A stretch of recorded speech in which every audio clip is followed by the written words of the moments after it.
Ladies and gentlemen, we are back with Good Critic, Bad Critic. This is our review for Sinners, which is a recent film for the most part. It's What is that 2025. laugh? What is that laugh? What? Go ahead. I'm Go trying ahead. not to laugh because of how it started off camera for the last half of the Brian, keep it together. I believe in trying. you. I'm I believe trying. in you. Anyway, this is Captain Quintano's pick for the week. You want me to, since it's your pick, you want me to start off with stats, or you want to give us a quick synopsis here? Quick synopsis is you got two twin brothers who worked underneath Al Capone. They also fought in, a couple different wars, as far as my understanding goes. These are two twin black brothers from Chicago, man. Both of them are played by Michael B. Jordan. This is a role that he normally doesn't take, at least that I've seen him in. So it's nice to kind of see him step out of his shoes. Going into a little bit more of the film for the first half of it, you think that you're just kind of following their journey, right? They're going to go open up a little club, try to make some bread in a little bit smaller of a town than Chicago, right? They may have burned some bridges in Chicago. So, they go to their club, they start, everything's good. And if you've ever seen From Dusk Till Dawn, that's all I would need to say about this. Because about, 35% of the way through the movie, vampires are introduced. And shit kind of goes from there, and we'll leave it at that. Kind of off the dome. All right. Highly accurate. Okay, cool. This is a film directed by Ryan Coogler. Where did Quintano go? Oh, there he is. This is directed by Ryan Coogler, the talented Ryan Coogler. Written by Ryan Coogler, cinematography by Autumn Durald Arkapaw. Definitely butchered that. Edited by Michael P. Shawver. Music by Ludwig Göransson, who is a disciple of Hans Zimmer. And also Quintano. You love the soundtrack, Oppenheimer. Oh, yeah. So, but it was kind of like subtle, because Oppenheimer? That's the score music, so. Yeah. Well, I'm sure he helped out with some of the songs as well. Anyway, we got a cast here: Michael B. Jordan, Haley Steinfeld, Miles Caton, Jack O'Connell. Does Miles play Sammy? I can't remember. Okay. I can't remember. I didn't have time to look. No worries. I just Busy wrote day. down You're the good. cast. You're good. Mosaku, Jamie Lawson, Omar Millard, and Delroy Lindo. There's probably a few others in here, but those are the ones I have down. This was distributed by Warner Brothers. Release date April 18th, 2025. Running time 137 minutes. The budget was $90 to $100 million, depending on who you talk to.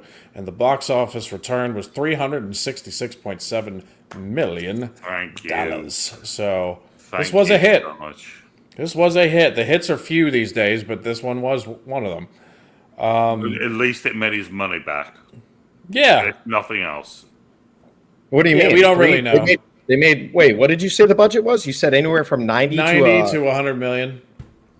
Yeah, and you said it made 300 million? 366. Yeah, so it didn't only make its money back, but it made fucking over $200 million. What do you mean? It made bank. Craig, go ahead and explain it to him. Please. Because the marketing budget is almost as expensive as the actual production cost. Oh. So just saying something cost 100 million to make, you might then end up spending another 120 million on marketing. Gotcha. And you never get the receipts because when you go to the actual cinema, half of the money actually is going to the cinema, and the other half is going back to the company. So even when you get butts in the seats, you're not getting that cash return. Mm-hmm. Yeah, it's normally a film usually has to double. Roughly. But these days it's usually with all the advertising they do now, especially it's advertising so expensive, triple. bro. So, but I still think it was This was probably a hit. I mean, it's just not as much of a hit as the numbers say. Yeah. Critically, this was. It was talked about. Well received. So well received. I heard good things about it. Now let's see if I say good things about it. Well, Quentin's so nervous. Quentin, no, I already know. I just know you. I know you. Like no, you really don't. You really don't. You really don't. I'm telling you, you really don't. Okay. But it's a Paddington situation. Well, I like Paddington. Exactly. Yeah, that's what I'm talking about. Okay. So, Quintana, you said you wanted to start off with scores, right? Let's start off with scores. Yeah. I mean, so when I went into this, full transparency, I've never been a Michael B. Jordan fan. I think Creed is what I liked him in a lot. I've only seen the first Creed. I thought he was good in it, but there's always been something that I felt like was missing. In the first Black Panther, he was noticeably the worst actor in the film, and that was a huge problem for me. So I've always kind of had a bad taste in my mouth for him. No jokes there, please, guys. Beyond that, this movie surprised me with his just capabilities of who he is as an actor. He was fantastic. He played the twins. For myself, I felt like it was very easily noticeable which twin was which, just based on the mannerisms or personality. And maybe that's the writing, maybe that's the directors. But I mean, you have to be a good actor. Could have been the hat. They wore different hats. They had different beards. But at the end of the day, one of them had a silver thing. Yeah.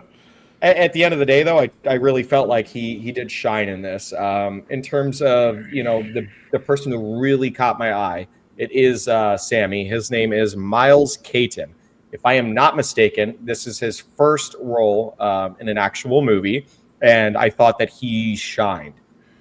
They didn't give him any true moments, but they did. I mean, that very first intro scene where he's walking into the church, that emotion, that frightened, I'm literally shell shook kind of look on his face. I thought that Miles was fantastic.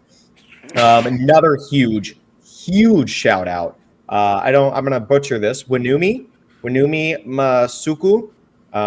I've seen her in a couple things before. I think that she is the Chinese lady. No, the big black lady. Oh, that's her. Oh, she plays Annie. Yeah, her name's Wumi Mosaku. Masaku. Yeah, she is amazing. She's beautiful. Her performance in the film was great.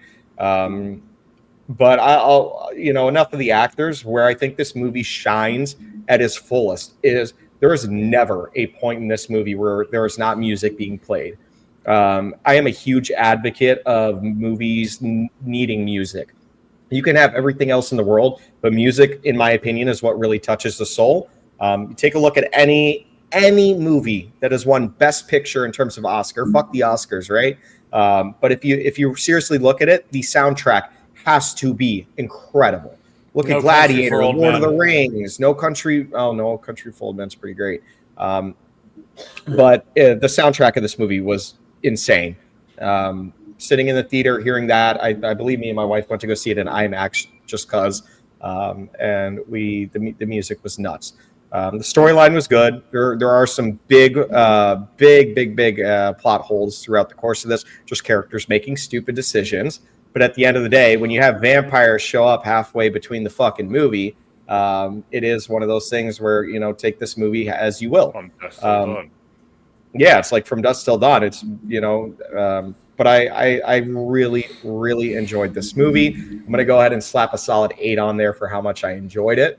I would rather have watched an entire movie of Michael B. Jordan. Brian's going to be shocked by this, without the vampires. I wish that, I got their story, maybe some gang members in the mix.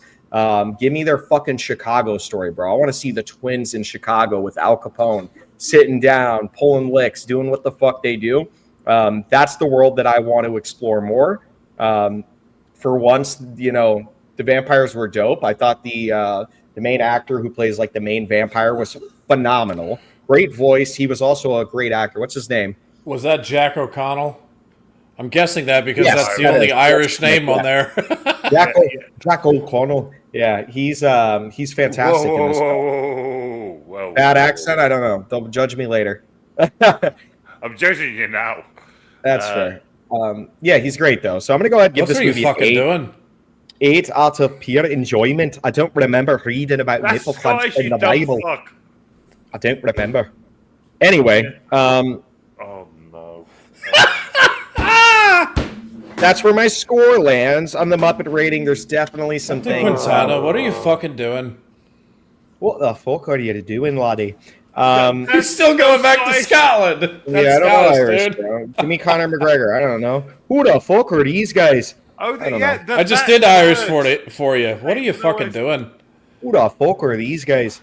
But yeah, guys, 8 at the end of the day. I really enjoyed this film. It definitely has its problems, but with some of the humor in there, I don't know. I just really enjoyed it. It's not a perfect film by any means, but it's something that when I went to theaters to go watch it, I thoroughly enjoyed it. The music played a massive, massive part in this score. But I thought the cast all around was pretty fucking incredible. And how am I missing our alcoholic, Delroy Lindo? He is a funny fucker in this movie, bro.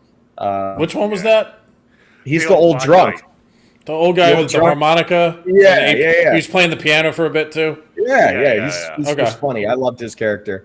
But that's it. That's what I got for the score. Let's kick it over to Craig and save the worst for last. Go ahead, Craig. Okay, worst for last. Okay. Oh, you fuck off. And he just fucks off. It's good to see you in your shorts. I'm here. I have to grab a water real quick. Okay. This shocked me how good it was, and mostly of that is Michael B. Jordan.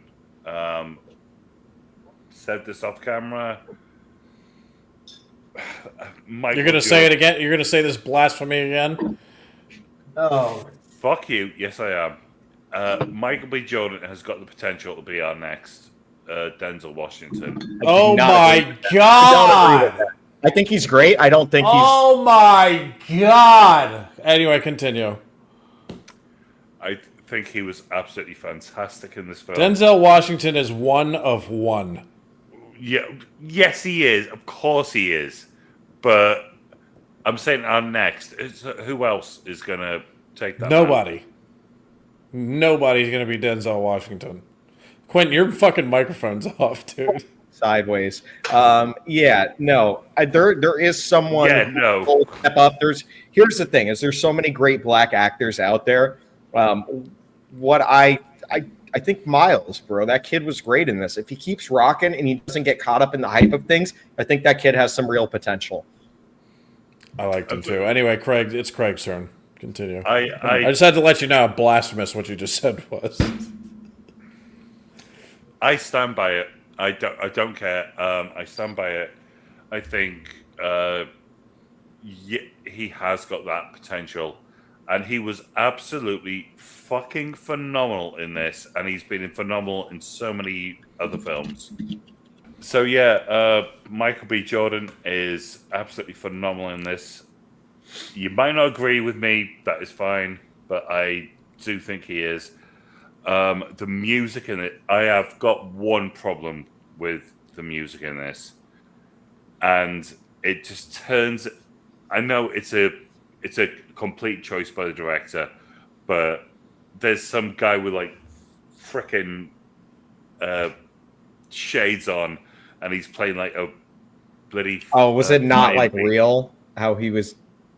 Well, no, he's playing the Flying V. That didn't come out until like 1958. I know what scene he's talking about. I have a note and then it's got all like the rappers, like everyone looks like a rapper, and like they're all dancers. Yeah. And I was like, did you really need to put that in?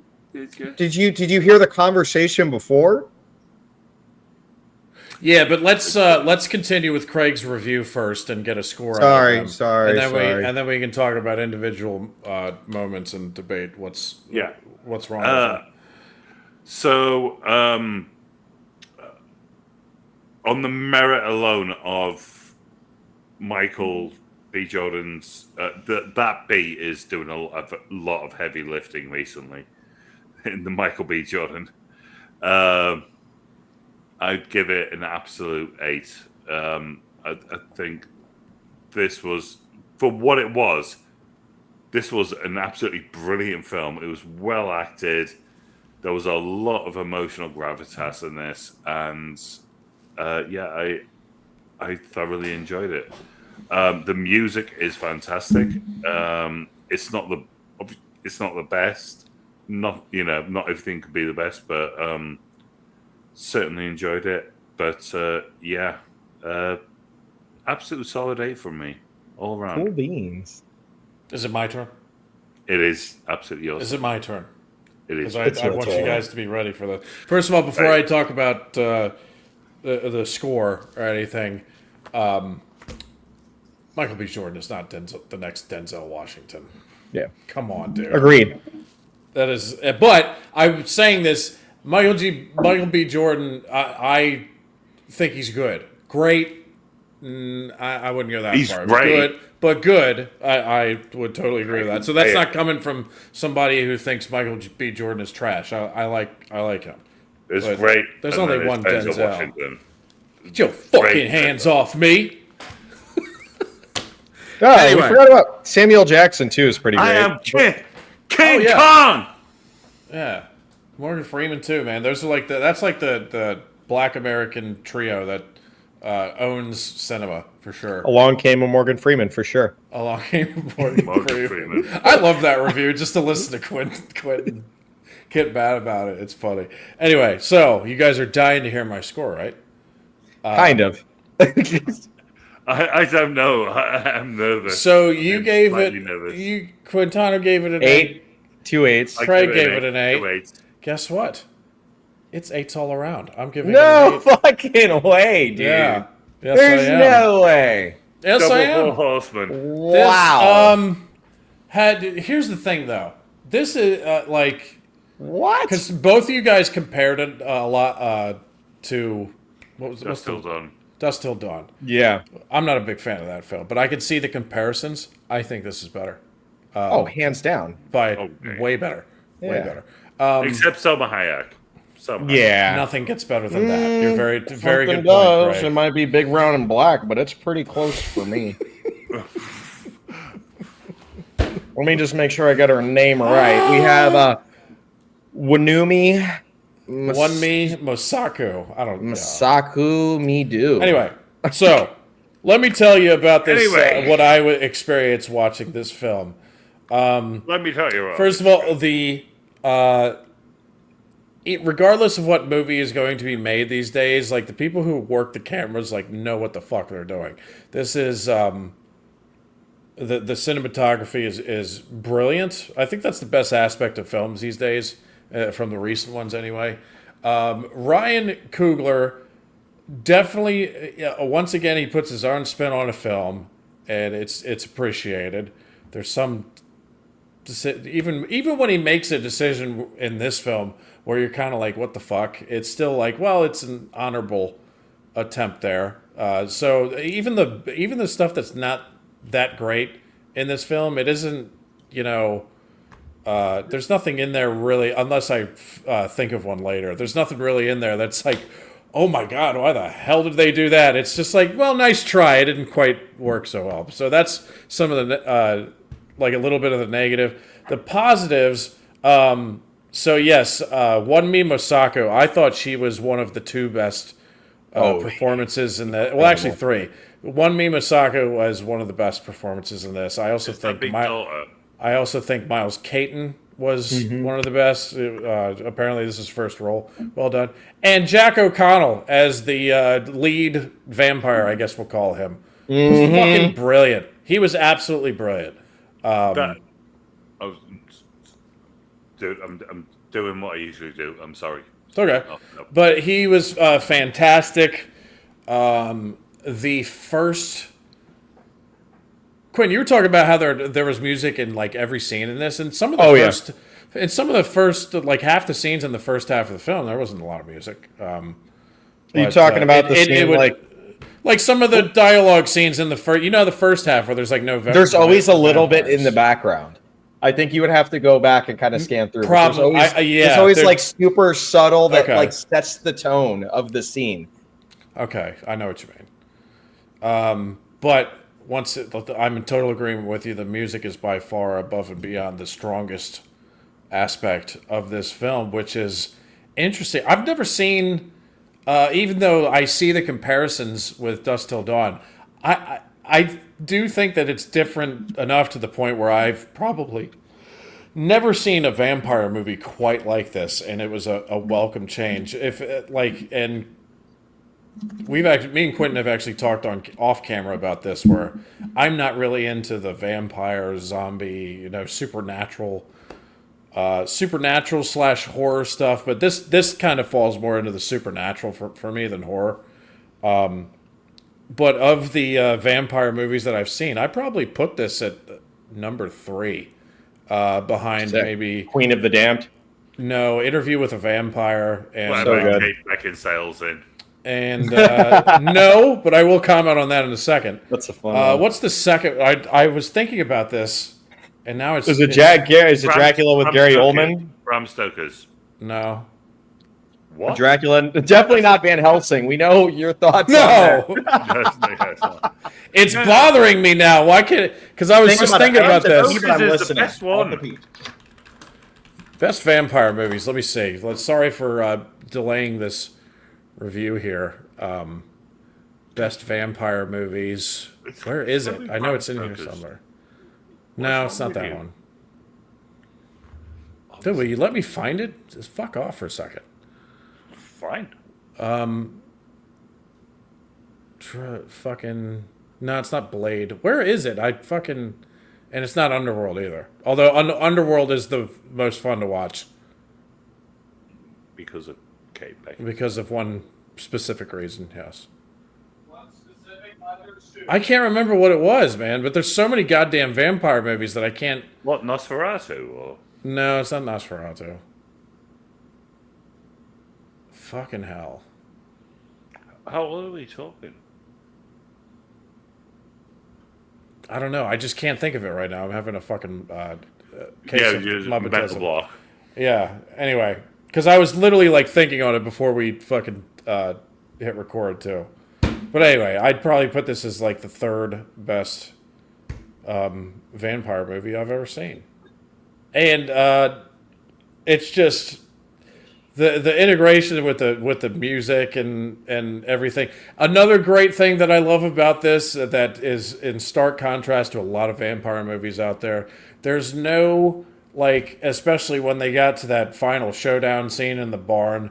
When these vampires die, they're not exploding. They're not falling apart when they get staked. Yeah. None of this other than maybe the blood. There's nothing really very cartoonish about the way that these things get destroyed with stakes and stuff. So it was a welcome change because I've seen way too much of that, and it's The Lost awful. Boys. The Lost Boys, no. Yeah, I feel like this is gonna fuck with me the whole podcast now. It's fucking with me. It's fucking with me, and because I was thinking of it, and now I can't remember what the fuck it was. Anyway. Dracula is still dead and loving it. No. Oh, Daybreakers, bro. No, it's not Daybreakers. You like Daybreakers, though, I thought. I liking it is maybe putting it 30 Days of Night. I thought Daybreakers was a very good attempt at trying something different. That's what I would say. Is it Let Me In, 30 Days of Night? Insane. Yeah, can we just figure this out real quick? Because this is no one's going to be able to focus. Okay. Drive is it? So it's not Daybreakers. Is it 30 Days of Night? It's pretty well received.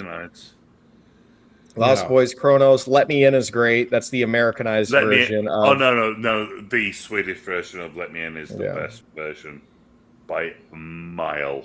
Dracula, obviously. Oh, I know what it is, bro. Your favorite movie in the world. It's Twilight. Oh, God. Oh, my God.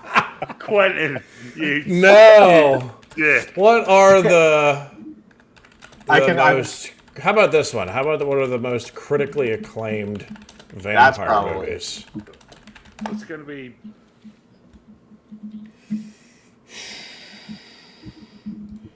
Interview with the and I do want to do that at some point. Interview with the Vampire. I watched. There's a show that's fantastic. What? I'm such a fucking idiot because this is the one that I saw more recently. What We Do in the Shadows. Oh, that's my second favorite one. Are you joking? No, I'm not joking. That's a hilarious fucking movie. Is that the one where it's like The Office, like it's the It's basically The Office. Yeah, there's a whole vampires. show that's so good, bro. I started watching that. I started watching that on it's Patreon. so fucking funny that's your pick. That does not count, though. That doesn't count. What do you mean it doesn't count? It's a fucking vampire movie. Isn't there a werewolf? It's better than almost every other one out there. I'll tell you what. Best vampire thing I've ever seen is Castlevania. Oh, animated fuck. It's really great, though. Fuck. Fuck you and your Pokemon. Right. Fuck off. He's got you there. Anyway, so Interview with the Vampire and What We Do in the Shadows, and then number 3 would be this one. I really enjoyed this. I love where they set this. Oh, it's so sick, dude. It takes place in the worst state in the United fucking States, Mississippi. Tennessee. No, Mississippi. Tennessee, isn't it? It's Mississippi. Okay. Did you say Tennessee? I thought it was Tennessee, but well, and you know what Ryan Coogler, what his whole idea was here. You see all those cotton fields? We're not in Tennessee. We're in fucking Mississippi. I don't know how it fucking works over there.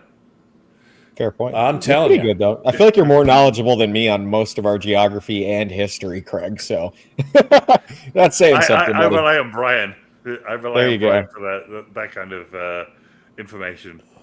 All right, so give your fucking review. What did you like about this film here, Brian? Oh, I told you. That's it. It kind of the music. that kind of went haywire because we couldn't think of the number 2. It's going to be a rough one. It's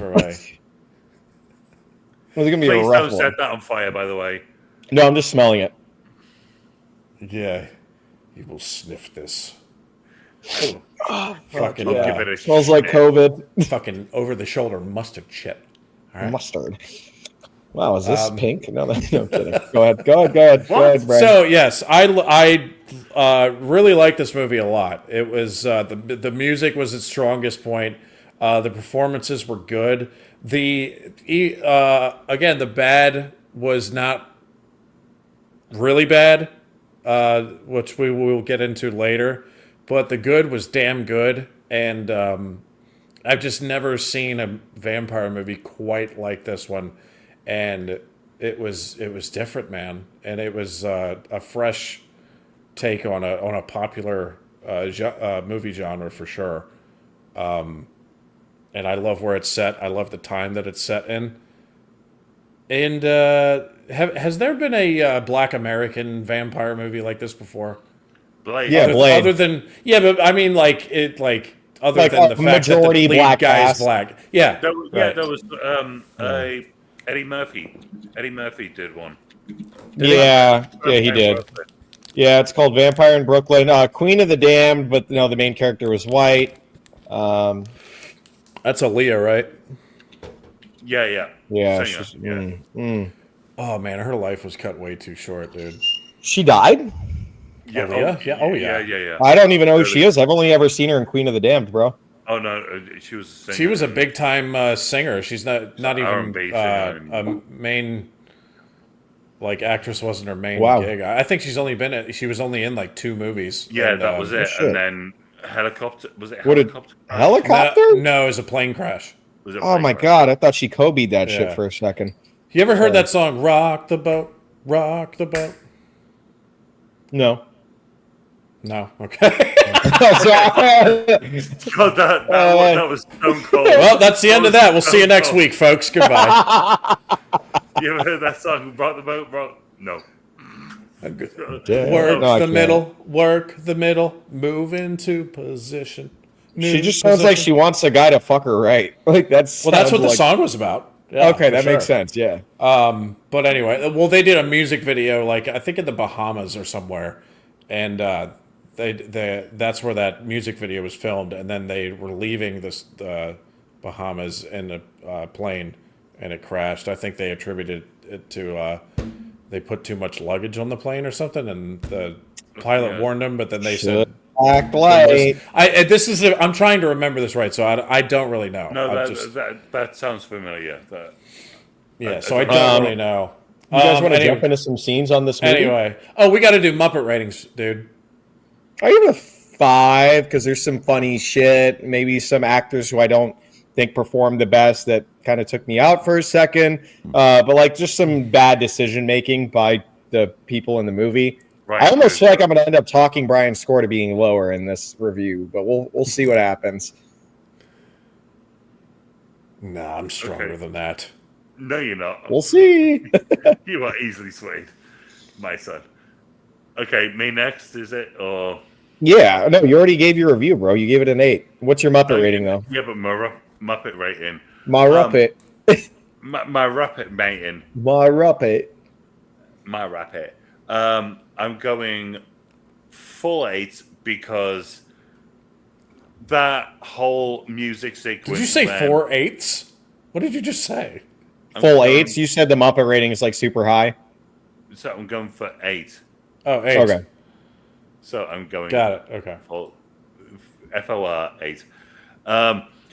Yeah, the when they're doing that musical scene and the guy's got the. It's always music. You're talking about people from the different universe that aren't really there, correct? Wait. Let him finish. Let him finish. Yes, exactly, and they shouldn't be there. I know it's a film about vampires, but we can talk about this scene in a second. So your score is an 8, and then mine is. I'll give it a 6. I'll give it a 6. I'm not going to go as high as Craig did. Quentin gave it a 5, right? Yeah. Muppet rating. Okay. So it sounds like you two really want to talk about this scene. So you're talking about. Hold on. Let me pull it up here. This is the when what's the character's name? Miles Caton's character is Sammy. His song. Yeah, Sammy. He's starting his song, and then which, by the way, he has a fantastic fucking voice. Oh my god. Yeah, but he's starting his song, and then I think that narration comes in, and then you see people from like past, present, and future entering the scene with their different musical instruments or dances or whatever cultural significance that they have. Yeah. Okay, so that's the scene. All right, Craig, you want to start talking about it then? What you had a problem with? Why? Why do we have to do that? Because he's already got his hand up. Let him speak. Hold on. I want to hear what Craig has to say. As a guitarist, I could actually. He was playing that guitar. You know what to look for. You know, okay, where's his hand? What's he playing? What's he actually doing? So that was like a live take. So when he's playing the blues and he's doing the slide guitar, like, yeah, that's live. I know it's live. I know what I'm seeing. And then you got some fucker with like a 1958 Corona flying V. It's like, I'm so ready. Keep going, Craig. Keep going. No, that was it. It was just like, what? He's not just there. Yeah, like, what the fuck was that? There with like, he looks like Marty McFly from like 1985. That's exactly where he's from. Yeah. Like, yeah, why? Like, so, can I rebuttal now? All right, does everyone give me the okay here? Okay, go ahead. So, literally, they take a break from the entire movie, right? Start of the movie, you have your inner monologue. You know, you have a narrator, who I assume is, the best actress in this film because it sounds just like her. She's amazing. Anyway, so you have your narration, beginning of the movie. Middle of the movie, where you have this point, right? He starts singing. And do you like blues at all? Correct. It's okay if you don't. I'm just genuinely curious. Dude, I've been playing guitar for like 25 years. Yeah. Okay, great. So like it's all about the soul, right? So they take a break, he starts playing, he's singing, and then literally her monologue comes in. And it's like, and then she starts saying how, when the music is so good, it breaks the realm between whatever the fuck. And, we get some more supernatural shit. But she literally, for people like you who would have a problem with this, she breaks it down and she's like, this is what happens, right? Like this inner monologue comes out through the television and it's telling you why, hey, maybe don't have a problem with this. This is the way that this world works. She sets the world up very well, I felt at least. And it's like, time and shit breaks down. It transcends through whatever the fuck.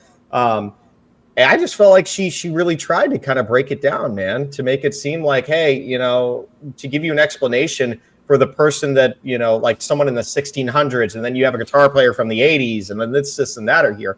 You're enjoying the scene. It's a very artistic viewpoint. I'm not an artist, bro, but I was able to appreciate it from the standpoint of being like, damn, this is dope. And also, that's also just Ryan Coogler's style, bro. Like, if you've ever seen Black Panther, like, he likes to incorporate fucking, you know, Kendrick Lamar in Black Panther. That is his style. And it may not work for you, but I felt like they did a good job of explaining it. I could get the exact quote up too, if that helps. But Brian, what are your thoughts on this scene, bro? I don't know. I kind of want to hear Craig some more. My retort. I don't think that's. I do have an opinion on this, but I wanted you guys to keep going. I don't think that's a justification for it. It's but he had Kendrick Lamar on Black Panther 2, right? So Black Panther 1 and 2. Mate, I couldn't point Kendrick Lamar out in a fucking lineup. Right? It's not something that's important. Not something that's important to me. I don't think I could either, honestly. Yeah, I honestly, he's very short. He's very. Dude, you could have told me he was 6'5". I remember I saw him in the Super Bowl and I called him Scary Kevin Hart. The Super Bowl performance was actually pretty tough, like in a bad way. But yeah, you just didn't like the scene, right? I just thought it was weird, and right, I will admit to my prejudice. I think the main thing was the guitar thing. Like, what about the guitar? You had people there from ancient times, literally dating back to like Africa thousands of years ago. But the guitar is what you had a problem with? Yeah, it's from I know exactly when it's from. It's from 1958. So maybe I'm missing what was wrong with the guitar. Was there something wrong with it? Why is it all of a sudden this like electric guitar and this guy's like with space age like NASA grade glasses? Did you miss let me jump in. Let me jump in for a second. Let me jump in for a second. So Craig has he has a problem that the guitar is from a different time, and the guy looks like he's from right. But what Quentin is saying is like, how are you going to single out just the guitar when there's so much shit in that scene that's from all these different time periods? Oh yeah, I know that's just one. So it's literally just the guitar. That's just the one thing that I noticed. Well, sometimes I feel like you're picking fucking straw out of a haystack, bro. Like I don't know. Well, you're like, oh, I know guitars. That guitar doesn't belong in this timeline. This movie? No, I'm kidding. Well, I mean, you rated it well. Hold on. Because for me, it's what Craig is picking out here. It's more like, you know, you're at a gas station and all the pumps have been taken over by gremlins. And instead of being angry that there's fucking gremlins everywhere, Craig is singling out one single gremlin for something. No. That's a good way to put it. The guy looked like he was like you're only going to single out the one. There's 49 other of these fuckers. Literally, probably the most least focused on. The one that was really cool is the one in the mask, like dancing in the middle of the floor. I was like, bro, the costume design is nuts on this. Okay, but anyway, can I give you guys my opinion of the scene? Because yes, I even if you hate it, I don't care. I agree with both of you guys on certain things here. I do understand Craig's complaint here with that. I don't know why. I mean, I know why, but. I don't think you should just single out the one guitar dude when there's people from all different. It's a weird scene, no matter how you look at it. He looked like a spaceman, black spaceman. Yeah, I know what you're talking about. Hold on. So, anyway, I also agree with Quentin that they explained the what's going on in that scene very well. Do I think it worked, though? It didn't really work for me, but I do understand why they try. That's why it's another one of those things which I would call an honorable attempt. I just didn't think it fit well in with the movie. And the reason being is not at how they did it, but just like you're in the 1936 at this point in there. And then No, all of a sudden, a guy who looks like he's trying out for a Mexican wrestling event shows up and starts playing the guitar. And then there's somebody, 1932. yeah, and then there's somebody from an African tribe in the 1500s or whatever, and all these different things. Now, I thought the scene was cool. Don't get me wrong. Do I think it fit in with the film? No, I agree. Not so sure. Because you have a very I would serious say film. no. You have a pretty serious film that may have some supernatural elements, but I think the parts that you appreciated, and please correct me if I'm wrong, was that it wasn't like every other vampire that was turning to dust when you stake them. There was a certain sense of like realism that Ryan Coogler brought to a vampire film, and then he broke that up in the middle of the film with space guitar players. I can understand that. Like it was random. I was confused of why you were singling out this, the 80s or 70s, Hendrix looking motherfucker. The thing is, they had enough good music because I could tell the guy was playing guitar. I could tell he was actually playing the piano. I could see what he was doing, and I know what he was doing. Both of them were doing, and so I knew that, and it's all of a sudden there's this fucking guitar that's from 30 years in the future. Yeah, but there was also dancers from 300 years in the past. No, that's wilding out. He's just mad at the one guitar guy, and it's for the guitar, and it's not for the fucking Mexican wrestling outfit. Craig, you're a strange creature sometimes, mate. Yes, I gotta pee. I'll be right back. Wait, he's going to get it. He's going to get his guitar, I think. Oh, we can't have both people leave. I'll hold my pee for you, Craig. That way, when you eventually come to Florida, I can. Oh, there it is. Is it the pink one that you recently got? No. Oh, the pink one. You want the pink one? No, just put that one in. Oh, fuck me. Fuck me, Dad.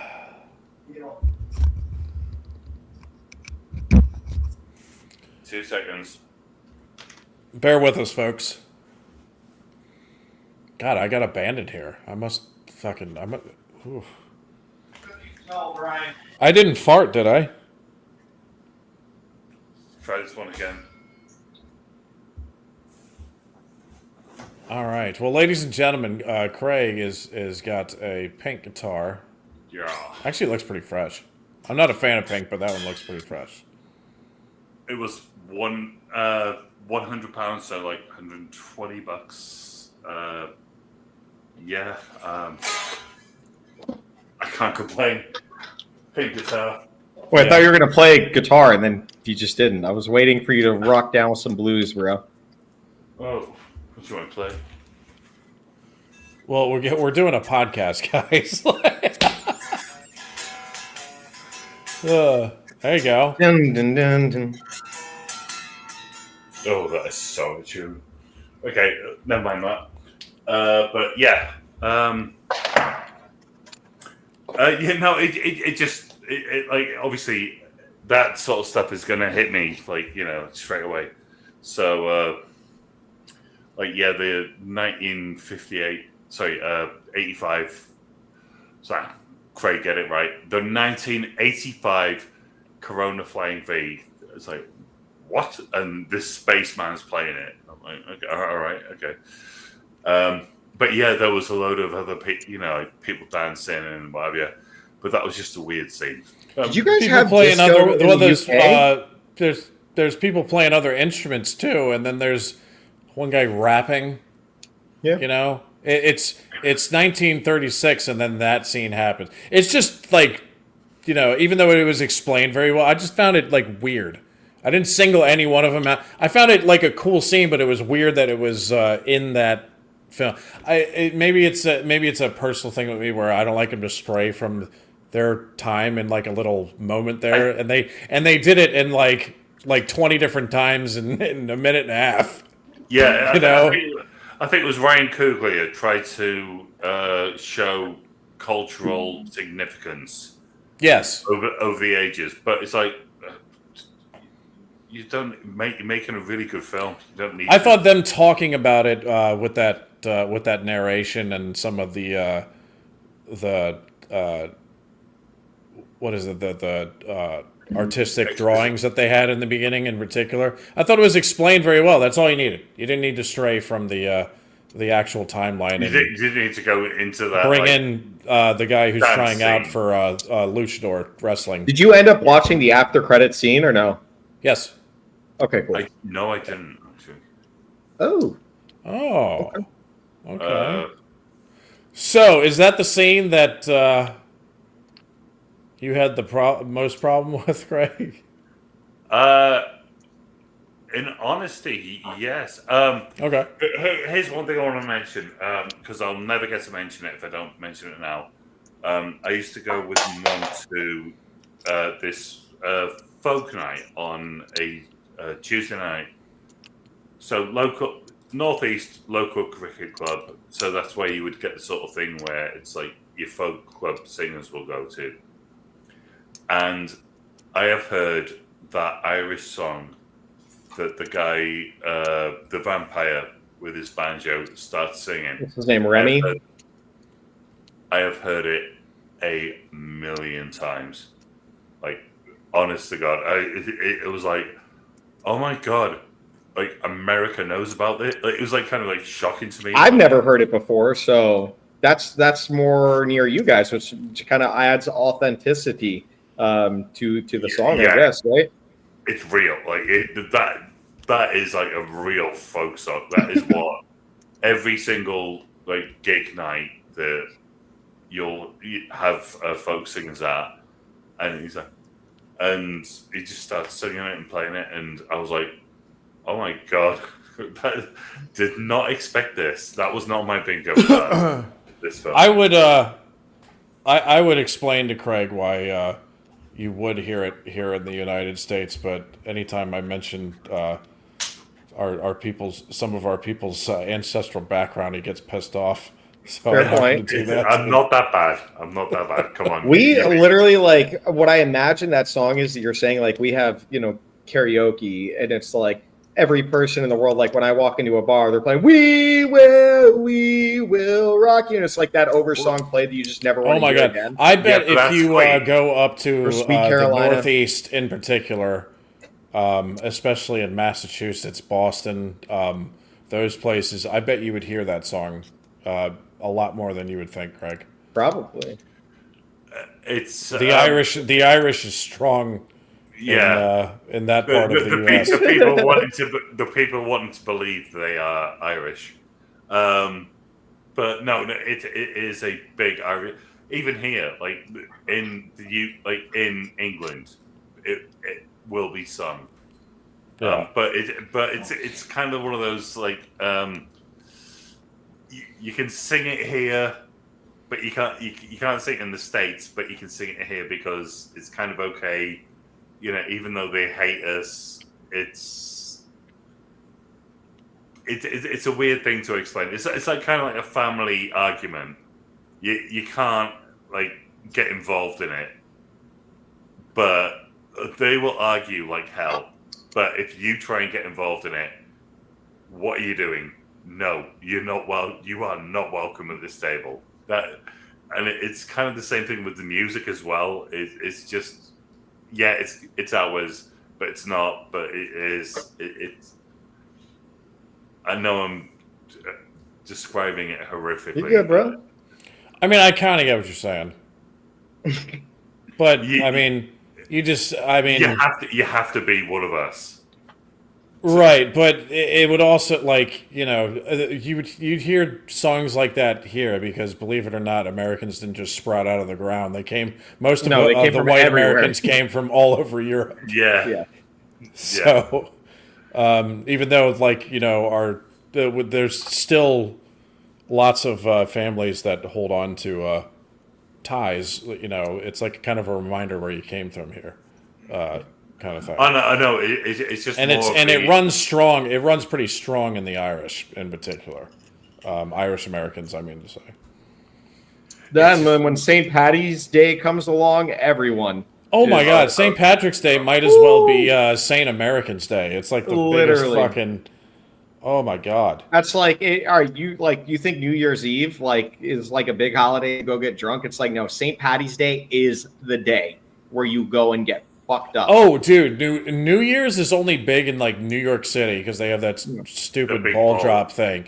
But St. Patrick, New Year's, you'd have to go around and look for the parties on that day. Yeah. St. Patrick's Day, you don't have to look. The parties are looking for you. Yeah, it's like straight everywhere. And you don't even, like, most of the people don't even have Irish backgrounds. They don't give a fuck. But they love St. Patrick's Day. Yeah. Here's the ironic thing. I'm not, obviously, I am not Irish. The one thing I am not is Irish. The Irish do not appreciate that. They do not like you for that. Like, oh, yeah, we're Irish. Well, I mean, at the end of the day, what is St. Patty's Day for an uncultured person like myself? It's the celebration of St. Patrick, who eliminated all these snakes from Ireland, which doesn't really exist because snakes could never. That's probably why they fucking hate us, because people like me have no idea what the fuck St. Patty's Day is. We just use it as a day to go out and get fucked up. It's green and drink. Yeah, and you wear green. To be fair, that is quite Irish. Yeah, if you watch Father Ted, getting green, wearing green, getting fucked up. Here's where I think, and correct, this is just a guess, Craig. You could probably tell me if I'm onto something here, if I'm just totally crazy. But I think that the main reason that Irish people, like actually in Ireland, would not like the American rendition of St. Patrick's Day is because it's. What we do is basically we all get fucking hammered and stupid drunk, which plays up to the Irish, one of the Irish stereotypes. They would love that. They would. Okay, so I'm wrong. That is the one thing they would love. It's the fact that you say, "Oh yeah, I'm Irish." It's like, all right, so you. Oh, that's every American, because none of us are from here, bro. Like we are, but we're not. We're all mutts. You know what I mean? Yeah, dude, you totally quiet. The speed is quiet. No. But it's the fact that Americans go, "Oh yeah, I'm Irish." It's like, all right, so you parents Irish? No. Grandparents? No. Your great grandparents? No. Oh no, once before that. Oh yeah, they came over on the boat. All right, you're Irish. Okay. Oh right, fucking hell. Oh yeah, right. Top of the morning to you, laddie. You know, top of the morning to you, laddie. What are you fucking doing? Look of the Irish. No, that's still. It's just like it's that kind of. Oh yeah, I'm just this. It's like you know. What are some scenes that we want? Well, they're not right. But I'm trying to I always try to explain this to Craig though. Like it's even though it might sound like we're taking the piss when we say that, it's more that like it's our last connection to where our people originally came from. Yeah, I do appreciate that. I do. I'm just telling you what the British people like. Right. Well, if somebody says like, you know, if it's an American who says I'm English, and then their the last ancestor that they had, who was actually from England, was 6 generations ago.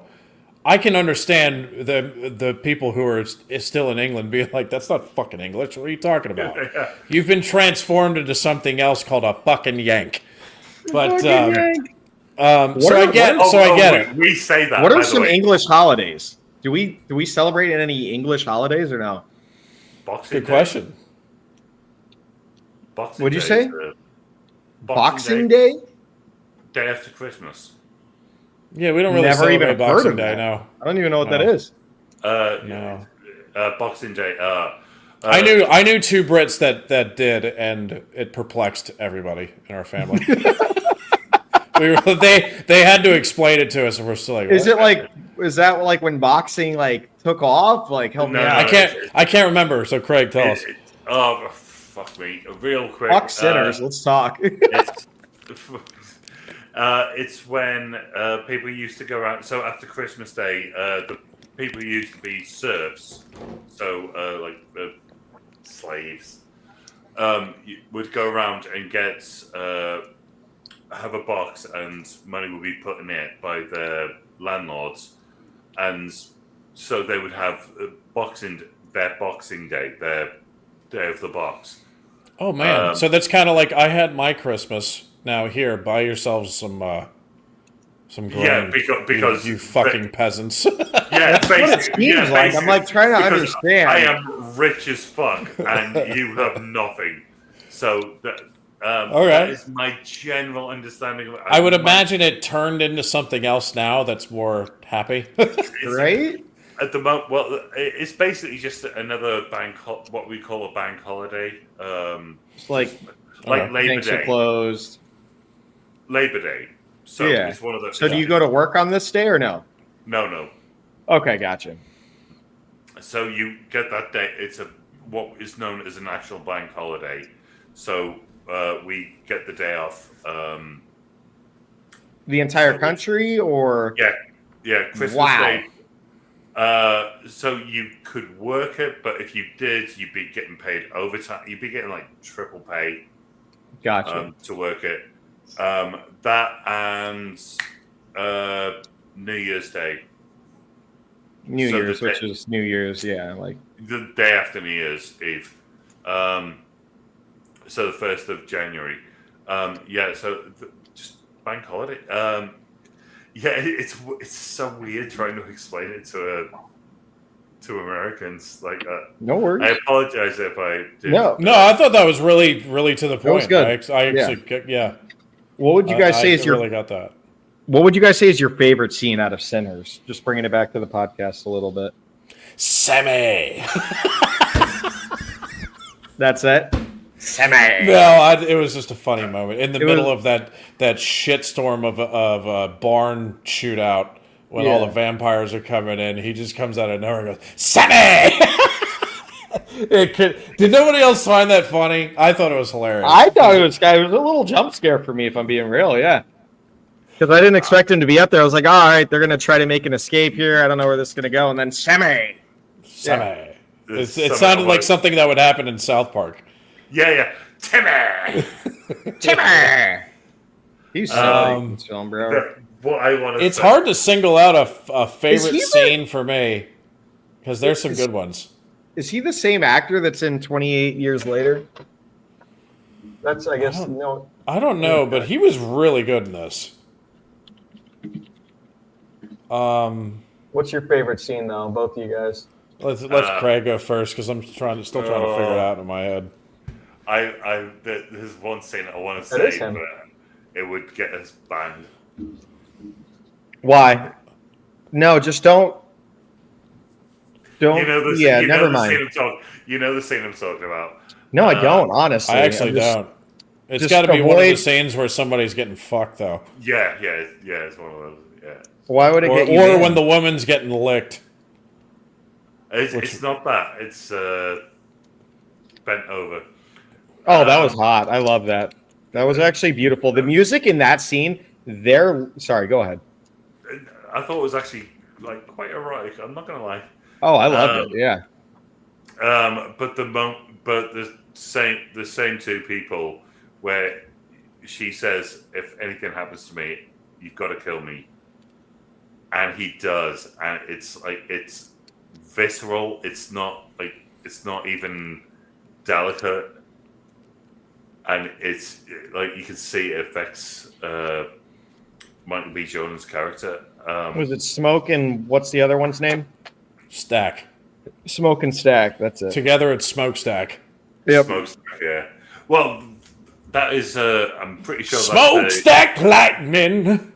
Yeah, that's the name of a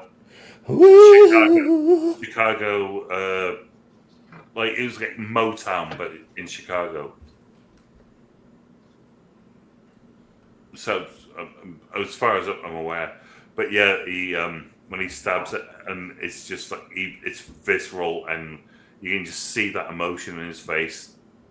That he's just had to do this, and like she begs him to do it, and it's horrible. It's horrible to see. Like this, he was clearly in love with her, so. Not a bad scene there. I'm still trying to figure out what my favorite scene is. It's tough to pick. I need Quentin to come back to save me here, because he can tell me what his favorite scene was. He's coming. He's coming. We didn't need that information. I would probably say it was the scene where who was the guy in the overalls who was guarding the door and then he became a vampire. Yeah. It starts with a C. I really liked. I've seen him before in several movies too, but he was. Yeah, he's been in a bunch of stuff. Yeah, he was in 8 Mile. Cornbread. Cornbread. Yeah. Yes. So when he was turned, and we knew he was turned, but he was doing a damn good. Yeah, he was good. Fuck it. That 3 or 4 minute scene, whatever it was, where he's trying to get in there, and he's doing almost a superb job. But the one, our girl that we like so much was like, nah, fuck Annie. this guy. Yeah. She was the one that immediately was like, there's something wrong with this shit. Well, she's the voodoo girl. But that whole 3 or 4 minute sequence was great, and then when he hands him the money, and then, that was shot awesome. to the fucking face, bro. Yeah, it's not just that; it's the fact that he realizes Michael B. Jordan's it's such an easy question. Mm-hmm. Why can't you answer it? And he's just grilled, and he's no, this is. I've got a grip on this situation. I fucking know this. And they don't even know his brother is dead in the next room to their left. Yeah. Yeah. For me, I was either gonna pick that, or I really liked the fucking Irish part of the fucking sequence, man. I've heard that. I couldn't tell you what that song's named. I've heard it before, but that was like a badass version of that, and it was it went fucking hard, and I was like, and I'm shocked that it was in there. I didn't know Ryan Coogler would throw a fucking Irish song in there. Right. Yeah, and I loved it. So it was either those two or my two favorites. Yeah. I have two favorite scenes. The one where, what's her name? Haley Steinfeld, Josh Allen's wife, or fiance, the Bills quarterback. But they fucking, when she goes out to greet, the vampires. This is Josh Allen's wife, if I'm not mistaken. The actress. Who fucks stacked. The one that's like somewhat of a white lady? Yeah. Okay. Haley Steinfeld. She's, if I'm not mistaken, that's Josh Allen's. Anyway, when she goes out to greet the vampires and see if they got some bread, and they're kind of singing, and that whole scene I liked a lot. Too. Any scene with Remy, bro, the head vampire, I guess, so to speak. He really steals the fucking spotlight. Like I'd watch an origin story on him, but truthfully, I think the opening sequence of this movie was just huge for me. Like, I always like to do this thing where I surprise my wife by taking her to a vampire movie because she normally doesn't like vampire movies. It's kind of like this fucked up thing where I do. And the first 30 minutes of the film, you don't really know it is a vampire movie until you get to, obviously, him. Wait, so you don't tell her it's a vampire movie? No, I don't tell her. And then 45 minutes in, the teeth come out, and she's like, God damn it. Literally, she's like, you got me again. That's funny. She probably hates you for that. 100%, yeah. That's why she's very tedious now. She's like, well, what is this about? She's like, are there any vampires? Is always the first question she asks. Vampires or zombies? But yeah, just the intro scene in general, kind of getting to meet the twins, I thought was just a hard fucking scene, bro. That and where you have, I guess that would be Smoke. Yeah, so when Smoke is at the end with the guns, and he's just you get to see his army or military training come out. He's in the fucking shit. He's hiding. He just starts popping people with the sniper. I would give anything to see a movie about the Stack brothers in Chicago. Give me no vampires, bro. I don't give a fuck. Just give me them in Chicago, and they would do such great things. I want to let Craig jump in here for a second, but first I want to say about the Stack Brothers. Their outfits fly. Those outfits were fly as fuck. And I wish that people would still kind of dress that like that. Honestly. Right. I mean, I'm saying that as I'm in a fucking, as Jimmy Carr would say, in a child's outfit. But you dress like a toddler. You dress like a toddler. Yeah, and he's right. But fucking, it's just, I wish that people still, dressed up at least like somewhat like that, a little more formal. Even the women's like costumes. Sorry. Yeah, I agree. Haley Seinfeld in that, like, she had that like pullover little scarf. It was like classy but sexy at the same time, bro. And you're just like, okay. And I don't know what it is, but every outfit on the ladies in this movie, every outfit they had on made their ass look great.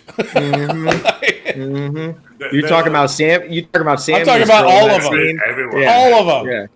Yeah, they all I don't even know if they had great asses because it's kind of leaves like half of it to the imagination, but the other half not. It's ambiguous. Yeah. Oh, what did you guys think when you started seeing the old drunk start coughing? Did you guys think he was a vampire for a second or no? Oh, what, that one scene where a little bit. Right? I was like, is he? I don't know. I was waiting for That's him like to the get time shot. to pull it the fuck together. Like, I don't care how much you hate garlic. But, like, that's a moment where you're like, yo, like, I'm going to get shot if these people think I'm a fucking vampire. Like, maybe try to reel it in a little bit more. What about the black girl in that scene where she's like... Yeah, she's just stupid. She was stupid. That was a big plot hole for me. I didn't like that either. Yeah, that shit was trash. It was like, bro, like, come on. Eat the fucking garlic. Yeah. I think she had the best ass, though. Mm-hmm. I can't say it right now, but just hear about it. How about that same woman, though? Did anybody else find it funny that she gets her pussy licked for the first time, and then in the very next scene, she can't stop like singing at the top of her lungs? Oh yeah, oh yeah. She gets one. She gets one. She gets one bean lick, and she's like, "Yeah!" Literally, bro. Oh man, that was funny. Yo, he did it though. Yo, that scene, that whole scene. Oh, sorry. Oh, good. That scene where Stack is listening into the door, bro, and he's like, "Oh, that's my cousin." Like, fuck yeah, bro. He's getting that shit. He's like, "Yo, listen to my cousin in here." To the Asian chick. Oh my god, dude. Oh, were there Asian like women and families back then? That caught me off guard too, because I went, as soon as I saw that, I went, there's no Asians in Mississippi. Right? With that accent, bro, I was like, they ain't been around that long. Now, back then, if there was, it was extremely rare. Today, I don't know. Anyway. No, there was quite a bit of an Asian population, pre-war World War II. So yeah, there was an Asian population. Yeah, but on the West Coast and in the Old West, not in Mississippi. Certainly not with an accent like that. Yeah, I mean maybe a family or two crept in there, but that's highly unlikely. To be fair, it was just the one family. It was. It just. It's not that I have a huge problem with it. It just caught me off guard at first. But yeah, there were a lot of Asians, in particular Chinese in the Old West. They're the ones that built most of the railroads out there. Yeah, absolutely. Because they were immigrant workers and right. Yeah. There was something called remember in Tombstone? Do you remember that scene where the guy introduces himself, Behan, and he says he's like, "Yeah, I'm chairman of the board of this and that corporation and this that," and then he goes and head of the anti-Chinese league. Oh, that was a real thing. There was a lot of anti-Chinese racism in the Old West because that extended to, unfortunately, it is one of your more recent darker moments with the Japanese population during World War II. Oh yes, no, that's our It's hard to pick which ones were like that one. Well, slavery probably because it lasted so much longer. Like this So lasted, long. The Japanese internment camps lasted like 3 years. So, Yeah, but it's like, but it's still like I think- super fucked up. yeah, like in terms of like modern thinking and like, just why, just like this is It was pointless. It was pointless. Anyway, I don't want to get into a big thing about no. It's just you know how pointless I'm it not was. So we had all these people behind bars who were like literally had been Americans for most of them had been Americans for a generation or two. nationalized, And meanwhile, we have Germans prisoners in camps that have that can leave and have American girlfriends. You know, Fuck. Makes so no it's sense. just It was just pure Japanese racism at the 100%. time.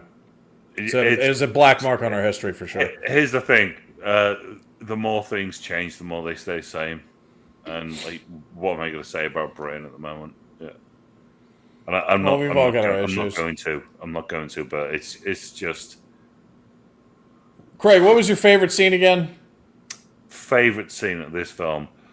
So yeah, it was the one where he has to kill because she begs him. Oh yeah, that's right. Everything Got happens. it. Yeah. So he has to kill her, and because it's just because he loves her, and you two both got wives. I'm in love with someone. You know exactly how awful that would be to have to do something like that. Yeah, it's like the And most like unimaginable. Like, yeah, no. Yeah, you just can't imagine having to do that. But it's powerful, and that's what this film is. It's How about the Remy's death, the vampire? How fucking cinematic was that when he's burning alive? How When he- crisp and detailed was that when he's in the water, when he's burning up, and then like the details? I thought the CG in this scene was absolutely peak, like something out of like a really high budget Marvel film. Like I Infinity think War. that is where most of the budget went because that is you're completely right. That is detailed. I think that is where I a agree. lot I of agree. the I budget thought it looked good. went. I even Every- thought the everyone fucking. else Do just you remember put- the beginning of the movie where that fucking snake that was in the back of that thing? it's That a snake was rattlesnake. CGI, but it was like it's points. It's hard to tell. It's a Eastern Diamondback rattlesnake. Sorry, Quentin. I'm gonna shit on a fucking movie you like, but Pray. Yeah, I know exactly where you're going. Prey could have used some of the people who worked on this movie for sure, because that looked like a real snake. So which film? I just talked about Prey. I Oh, talked about Prey. Oh, I Prey. talked about how Okay. Prey, Oh God, no! the CGI in that- Prey is nothing that compared to was- just the one snake in this film. That's what I was saying. No, it's not even close because that is not what they do. Yeah. So Craig, the scene you hated the most was when the one guy shows up with the guitar to fight the LWO, right?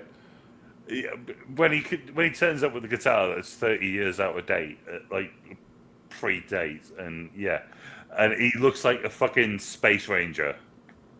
He honestly, Yeah. he looks like he's gonna start singing "Word Up." Like he's got like a fucking like. He looks like he walked out of a Flash Gordon set. Yeah, basically, absolutely. Do you know? Here's the worst thing I could think of. He looks like the. Have you ever seen the Goof Troop movie? The Goof with Goofy and his son, and there's the singer, and he's got like the shoulder. Like it looks exactly. Like Oh, that. I know who you're talking. This was actually on fucking TV the other day that Adrian was watching a little bit of it. Yeah, it's like he Yeah, looks I know what you're talking exactly about. like him, and I was just like, all right. Yeah, Okay, Quentin, what was your least favorite scene? Least favorite scene would probably any like I hate to harp on it, but I don't think Haley Steinfeld's character, or whatever the fuck her name is, I just didn't really buy her accent. At a lot of points, she felt very out of place at certain scenes. She kind of took me out of a few of them. But my most... I don't know. I'm used to vampires being very strong, and they gave them the human element. Like, I expected... I mean, you still have how many people? 4 people taking on... I don't know, 20, 30 fucking vampires. And then when... They can't be killed by bullets. Yeah, they can't be killed by bullets. So you have these people that are fighting for their lives. Sure, adrenaline, this, and that. But when Smoke stakes, his love, the mother of his child, it was a weird scene because he pulls it out and all the vampires just back up. They all just literally back up, and it seems like they're running away. And in the very next shot, you see, what's his name, slice open his arm and then draw them all over there. But it's like cornbread. No, not cornbread. The drunk. Old drunk man. And he's like, come and get it. Come and get me. But it was weird. But yeah, it was just weird because the whole scene, after he stakes, his love, all the vampires just back up. First and foremost, they're still the numbers doesn't make sense. You have maybe 5 people that are alive, and then you have 20, 30 vampires that are all bum rushing. Everyone should have died right then and there. And I had it 7 versus 50 vampires. It looked like there was crazy, 50 vampires. Yeah. That's crazy. That bothered me too. So that bothered me. But quick little fun fact for you guys. Evil. Do you guys know the blues player who Sammy was actually based on? Oh. It's going to be Robert Johnson. It's the guy who sold his soul to the devil. Who's the blues player? Yeah, Robert Johnson. Yeah. Based on. Dude, don't even look at it. Don't look it up. Yeah, so it's Robert Johnson was the blues singer that he was based on. He's a legend whose legend of selling his soul to the devil at Crossroads for guitar mastery is the key inspiration for that entire story. Really cool thing is a guy named Buddy Guy, who is really famous... Buddy Guy is playing on that. Yes, he plays an older version of Sammy. He is a blues, he's everything when it comes to blues. And Buddy, Craig, for the love of fucking Christ, let me finish the goddamn sentence. Holy fuck. I'm trying to tell something that I've looked into. And then you're just I'm gonna... So Buddy Guy, famous blues musician, plays the older version of Sammy in this. And I would have just thought it was a regular actor, but I looked into it and I found that out, and I thought that was really fucking cool. They actually used a blues musician to play older Sammy, and then the story was actually based on a real musician, so it's cool. Sorry, Craig, go ahead. Oh, man, that's all now. It was Buddy Guy. I clocked that a fucking mile away. Buddy Guy, he was one of Clapton's biggest inspirations. So Eric Clapton, Buddy Guy was one of his biggest inspirations. So as soon as I saw him, I apologize for getting excitable. You love music. I shouldn't have been as weird as I was there. It's okay. I love you. I just wanted to get the sentence out. Yeah. No, you should have told me to shut the fuck up. Buddy Guy. Watching him at the end. So at the end of all of this, with all the great music, and I can see the people are actually playing the instruments, and then you got Buddy Guy at the end. I got a kick out of that. I'm not gonna lie. Buddy Guy is a legend for a reason. So yeah, awesome to see. All right. Most hated scene? Did I say a least favorite scene? No. It would probably be that. I don't know, because I don't hate it. I just don't think it worked. Let me see if I can pick a different scene, because I do have some of the negative notes here, but I'm gonna run through them here, because none of them are where I'm this is utter blasphemy. I didn't have any of that with this movie. thankfully, because I didn't feel like getting angry about a vampire movie tonight. But that's not really a scene, though. That's just a pet peeve. There's, I gotta go with the music scene where they went in the different. I just don't think it worked, though. I'm not hating on it. I just don't think it worked for at least for me. Takes you out of it. Yeah, kind of thing. But I do know why they did it, and I thought it was cool. It just didn't fit with the film. That's what I'm trying to say. There was something came into my head, but now it's gone. It happens too often these days. I'll tell you what, though, that barn storming, when the vampires stormed the barn and they start having that big showdown. There's two things here that I did not care for. I thought the scene was actually pretty fucking cool. But the two things, Quentin, you touched on one of them, where it's like the 7 humans versus the 50 vampires, and it's like, come on, dude, like they're not getting away with this alive. Like this is ridiculous. But for what the fighting that actually was going on and the shooting and stuff, it was pretty cool. Except for my second complaint, which is Stack's. I called it Stack's pistol gymnastics, which I really want fucking films to stop trying to be John Wick. And you know what? It's hard to explain because it's just pure Muppetism in my head. But when it's literally like pat pat pat pat pat. Yes. Like, just don't do that. Like, it was cool in John Wick. Just don't do it anymore. Like, that's the only, like.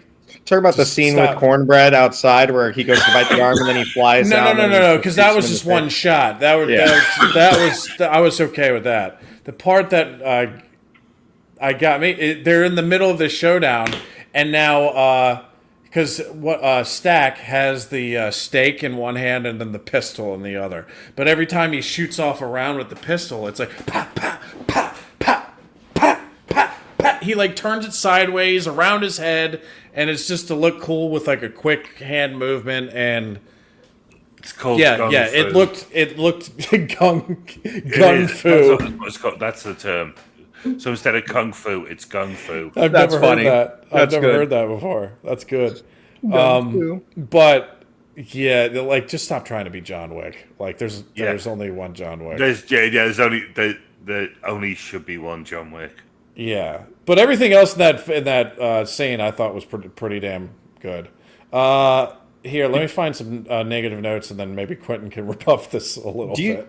Did you guys kind of catch I mean, obviously, like the vampires kind of work like a hive mind, right? Like not everyone knows the same song. Yeah. And then I thought that was super fascinating how that worked because, like, even when they go up and they all know the words to the song. It was just kind of cool. Like I understand that vampires have a connection, but they literally worked as like a hive mind in this movie. And I found that a nice little difference. That they all felt knew each different. other's memories. They all knew each other's memories, but at the same time, they all felt what the other ones felt. And then even in the after credits scene, they didn't make vampires seem all that bad. Besides, the killing people and shit. But like Stack and his girl, like, they didn't want to kill Sammy because, they killed his master. They just vibed with him. They had some fucking drinks with them. And you got to see the after credit scene, correct? Because it is kind of cool. Here's the thing. Here's the question I have for you, Quentin, because you probably understand this film better than the rest of us. Because I like vampires. Yeah, but you too. In particular, what was the main vampire guy in particular, Jack O'Connell's character? Yeah, because he's the one that turned everybody. But what does he want with Sammy? Does he just want to like fucking like appreciate his music in a crazy way? Or is he trying to turn him to be like, I want you to play my music for me forever? I think that's literally it. I mean, they're not super specific throughout the course of the film. I think it's one of those things where, at the start of the film, they talked about how music and, the devil and this and that. Like, I think that he just had something so special that the vampire was like, I need that. I need this person. Like, this person is different.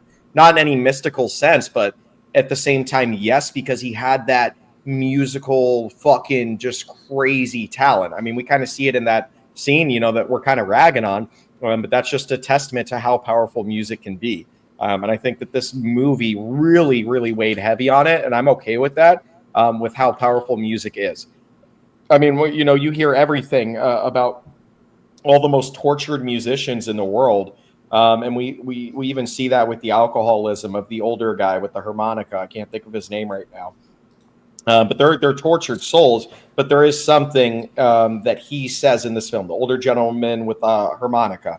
He goes, what we have, it's magic. It is so in this world. I want to say that it is something supernatural that these crazy talented individuals have. It is supernatural. That would be kind of where I would lean towards, just based off some of the conversation there. But the music is what drew him in. That also fucked me up with the after credit scene. In particular, the first. By the way, can these movies just fucking have like an entire movie and then roll the credits and stop doing these goddamn after credit scenes? I'm fucking ranting right now, but I'm just so sick of them. Literally, Marvel's ruined this for like literally every goddamn movie has to have an after credit scene too.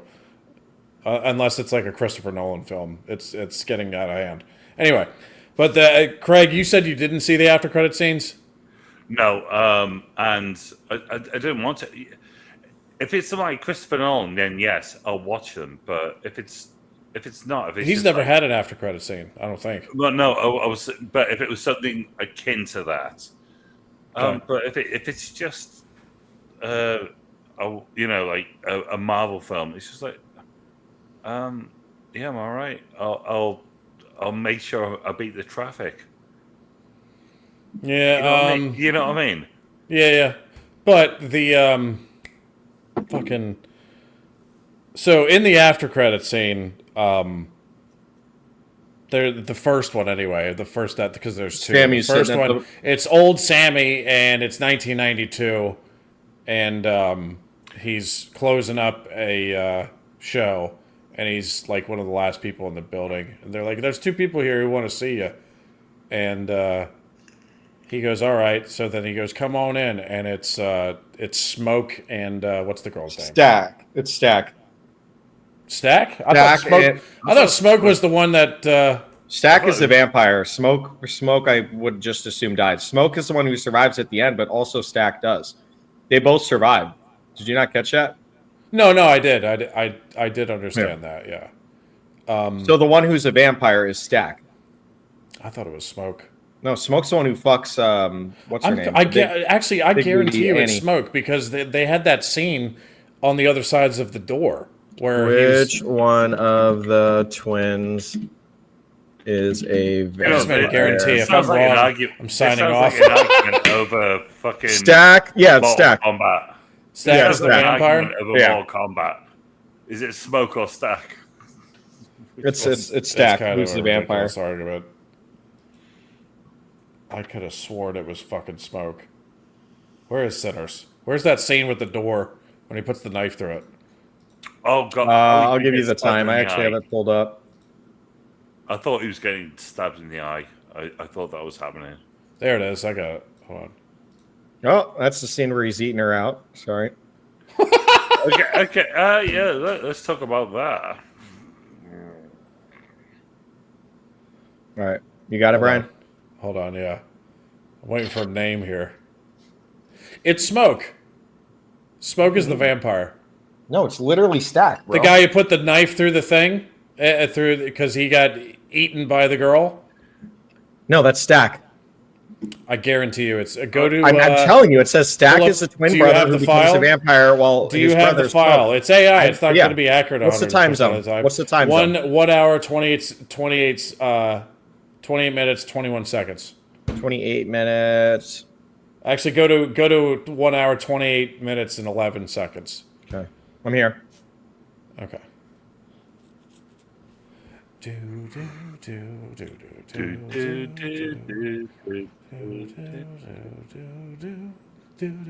No, he was calling Smoke over, bro. You're tripping so hard right now. I thought he meant Smoke. What the fuck? Maybe that's why I fucking thought. Remind me what the second after credit scene was, because I don't remember that at all, and I definitely didn't watch it today. The second one was a flashback to younger Sammy. And he's just singing for like a minute, like it's a cool little scene. Oh no, he's playing real guitar, by the way. That is absolutely him.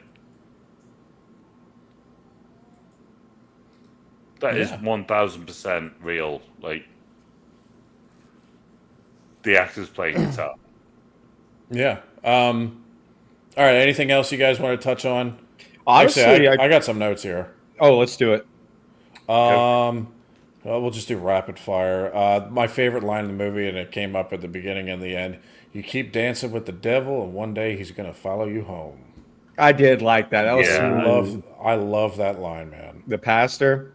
Yeah. What was his name? Uncle James or Jimmy? We've covered some of these. The CGI snake looks good. There were no Asians in Mississippi. We can't say that definitively. No, we can't. There's potential. What's the time? If there was, it was extremely. I can't stress how extremely rare that would be. Yeah, that would be one family. One guy. Oh, you remember that? It's in the beginning when the guy gets shot in the ass and then just walks it off like it's nothing. He shoots him in the ass. No, and he shoots the other guy, and then he's like, "Why did you shoot him?" He's like, "I can't have him walk." Oh, that was so fucking funny, dude. Where he shoots him in the ass and then he shoots the other one in the knee. But he gets shot in the ass and then he's like, it's you, hi. Well, it didn't even fucking hurt him. Sorry. I don't care if it's the meatiest part of your body. That's still gonna fucking hurt like goddamn hell. If you want the movie proof, just ask Denzel. He gets shot in the ass and he goes, "Oh, you motherfucker!" Just so everyone knows, there were Asian immigrants, primarily Chinese, in Mississippi of 1932. Chinese immigrants settled in Mississippi Delta area as early as 1870s and continued to arrive through the 1930s, many of whom established grocery businesses in rural towns, filling up specific economic niche within the Jim Crow system. A 1932 photograph from the First Baptist Church in Greenville, Mississippi, shows Chinese children in the congregation, indicating a presence in the state during that year. Quentin's doing this to me right now. Well, no, because we're all misinformed, so it's good to actually know. I mean, otherwise, someone else will be like Joe Thornhill looking. I would have never guessed that. I apologize. It's funny how they said grocery stores, though. How odd is that? Well, because I'm like, really. Literally, that's like, it's almost like Ryan Coogler was like, "Hey, are there Asians in Mississippi?" He like asked Google, and they was like, "Yeah, they own a grocery store," and he was like, "Cool." How about that? Actually, to touch on the Asian lady a little bit, how about when she actually says, "Come on in," and that kicks off? Yeah, no, that was so fucking stupid, bro. That was the dumbest scene in the whole movie. Really, you think so? I actually think. God. No, but she's like, I thought her reasoning for it was good because they're like, these things are threatening my fucking kid. Like, I want to take them on now. They said that. Sure, right? But what are the odds they don't? And you have eyes on everyone. What am I doing? I'm talking to two people who don't have kids yet. You guys wouldn't get it. No, dude, I'm with it. Like on everyone, and all you have to do is wait them out till sunrise. No, but he's saying he's going to go. He's saying he's going to go get the. Why don't I just go get your kid right now? I mean, I could do that. He said that 10 minutes prior. Guess what? They were still hanging out. I would have just kept my eyes on everyone and used that as a last resort. She let the emotions get the best of her and said, "Hey, 50 vampires, come on in." Yeah, but if you're talking about killing her daughter, I think I would go. Yeah. Get the fuck in here. I would be as I don't care what fear I have. I'd be like, nobody's fucking doing anything to her. That's it. Bring it on. Bring it on. Bring it on. I'm dying or you're dying. That's it. It's simple as.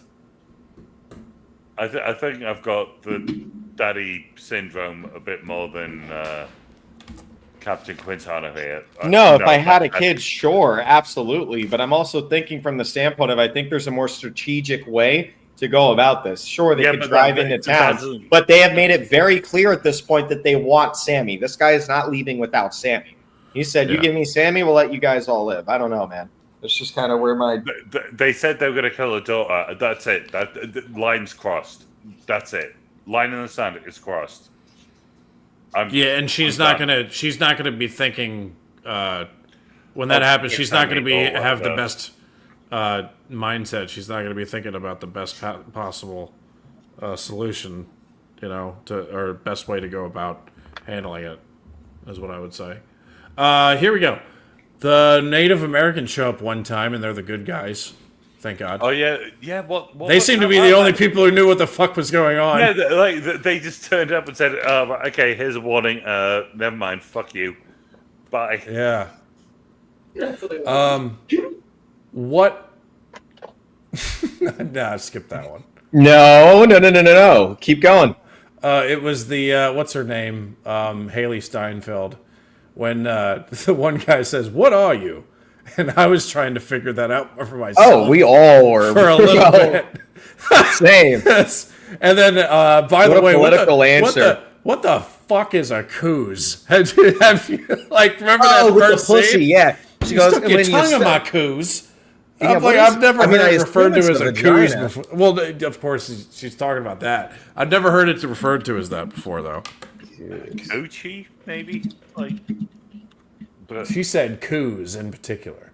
Coos. I'm gonna guess that is some. Yeah, it is. 1930s. The word may be an informal variant or a typo of slang words that refer to a vagina. In other contexts, a nickname is for Syracuse University or related terms.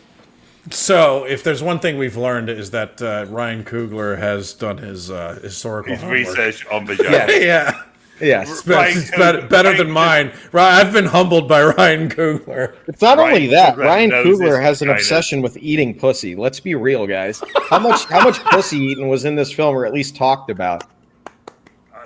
Can we just give a round of applause to Ryan Coogler right now? The ladies should be giving him a round of applause. It was talked about once, and it was done once. Yeah, and he must have done a good job because she came out singing. She came all right. She came out skipping. She was like, "The hell's on?" Oh my god, dude! Music. She got it licked a few times. She comes out. Came out like fucking. I think she just came. Whitney Houston. Here's I wrote down the music, and that was it. Just because the music was so fucking good. So good. It really was. Honestly, I think it's the highlight of the film. And a movie like here's one thing that I do want to just touch on briefly about the United States in particular. Black Americans are always going to be the driving force in our culture. The most dominant. Absolutely. What's the best way to put it? I mean, I can't. I think you're honestly saying it right. You know what I'm saying? Like they're going to push the culture. They're going to be the main people pushing the culture in different directions. And because they're fucking musically wise, the music here they're the fucking best by far. I mean, rock and roll, rap, fucking blues, R&B. No, it's jazz. Everything. Jazz and blues, jazz, blues, R&B, rap. I mean, it's Jesus. I go into an office every single day with a bunch of guys. Guess what? We play all day long rap music, and guess what? I'm cool with it. I'm not. Rap would drive me up the wall. Jazz, I could fucking listen to it all day, and I'd just be going, okay, that's a black guy. If I had my way and my wife would allow me to, I would wake up to smooth jazz every single morning. But every time I put it on, she's like, "What is this? What is this?" And I'm like, "No, I would fucking give so much. Like, I just want to wake up, put on smooth jazz, enjoy a cup of coffee, bro. Oh my god." What a day that would be. He's telling the truth too because he's got quiet. Yeah, no, he got quiet. He was trying to hide that shit. Like she can't watch this on YouTube. Yeah. Okay, so it's Stack who's the vampire. Stack, he's still in the room, but he becomes a vampire. Wakes up. He just poked a knife through the door. Remember that when the fucking Sammy is trying to? Oh yeah, and then he puts his head right on the door. And then half of the scene, Smoke is literally has his head up against the door. No, he's got his eye. He's got his eye right next to the. His eye and his fucking skull leaning up against it. And like you just saw that. Why are you putting your fucking head up against the door? He's got a knife that he's poking holes in the door. Like literally, that was pretty dumb. That was. So... one thing that I found very interesting. Did you notice that when the barnstorming scene kicks off, the aspect ratio changed? Because it used to be. It used to be the longer lens and format, and then it changed to where they both go up, and then this is a problem. The top on my to bottom TV. lens goes wide. I don't know the technical terms of this, but it went from like it goes from 3.4 to 16:9, I believe. I had a big problem watching this movie on my TV. The movie starts off, the black bars take up, like, I'll take a picture and send it to you guys. That way you have an idea. But the black bars, like, I've never had this problem on my TV with any other movie. Some scenes that were meant to be taken in the wide shots, like when you have that gorgeous shot of the sky where the sun has that, like, aura of a ring around it. Gorgeous fucking shot. The corona. But, like, that opens up. But then it's like there's weird scenes throughout the entire course of this movie. It wasn't just that one that you were talking about, Brian. There were multiple, and on my TV, it was not. It was like, oh, okay, cool, but it's like I bought a 75-inch TV to watch a movie on 75 inches, and the black bar. I'll just give you a little preface. So, like, black bar was up to here on the bottom, and up here on the top, right? And it was like all I had was like that side. It was so odd. Yeah, but that's on purpose. Like Nolan it didn't work for me. all the time. When I watched it in the movie, it was great. In the theaters. On my TV, I was not a fan. Oppenheimer looks incredible on my TV. Yeah, no. Well, that's the thing. That is quite a Nolan thing. I think that would be stolen off Nolan. Pun not intended. I don't know, but I'm talking about the when they storm the bar. You see it, like, you see the bars, and then the guy walks in, the vampire walks in, and he does a speech before it really kicks off, and then you see him go like that, and then it just gets wide. I didn't catch that. Yeah, no?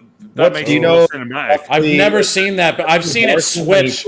I've seen it switch before, but in a quick cut, but not like a slow, gradual, like it goes out of the way.